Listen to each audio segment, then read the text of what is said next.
my experience moving through a young person as a student and approaching the terrifying deadline that is graduation, um, and especially within this generation, it's been interesting, and I've found that there's a lot of I've got to do it myself, and that happens with everyone, and I think that every all of my peers I've noticed there's this general sense that asking someone for help doesn't mean you're going to get the help you need, and it doesn't mean you're going to get anywhere you want to go. If you want to get anywhere you want to go, you've got to go there yourself, and you've really got to get to it. And I think that a lot of it comes down to, before I ever heard of the term millennials, I always heard this generation referred as to the lost generation, um, and the lost and or lonely generation.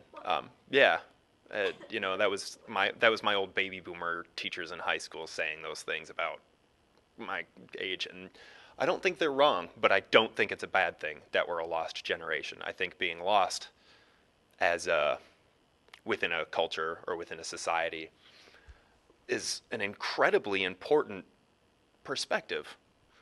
We've don't really see, at least from my perspective, don't really see where the world's going to go.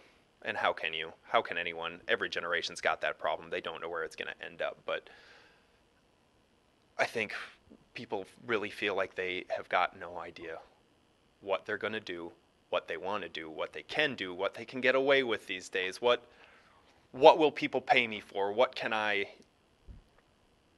do within the society to help to do anything and still live?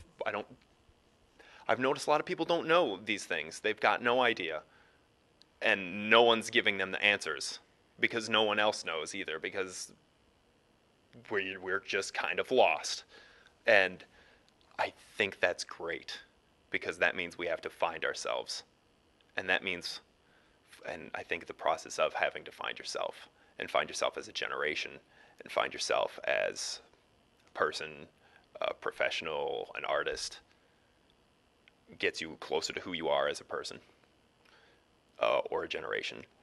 And when you figure it out, you know exactly what you've got to do to change things, or you know what direction to go in at least, and you've got the passion then. It's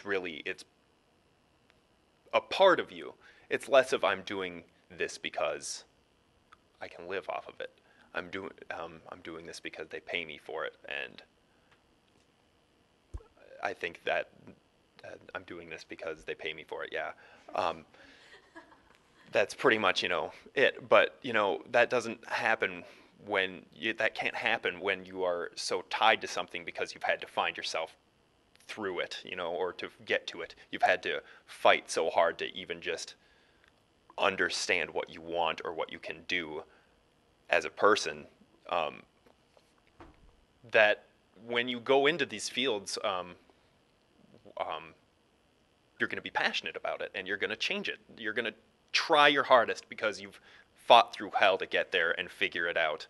And I feel, like after I graduate, I've got a lot of hell to fight through, but I'm so excited to do it because, damn it, I've found my spot, and I'm going to get there because I have tried so hard and spent a lot of time doing other options, trying to figure out other paths to take, and no one's really pushed me along the right way. They've just thrown bits of paper in the air and told me to keep reaching, and I've, picked out so many, and then I just decided, what, I'm going to do what I want to do. I'm going to do film, for making my example, and I'm passionate about it now, and I'm because I've had to fight so hard to figure it out, I feel that I won't give up. And I think that applies to a lot of people in this generation. They feel like they can't give up because it's so a part of them, what they are trying to change in the world.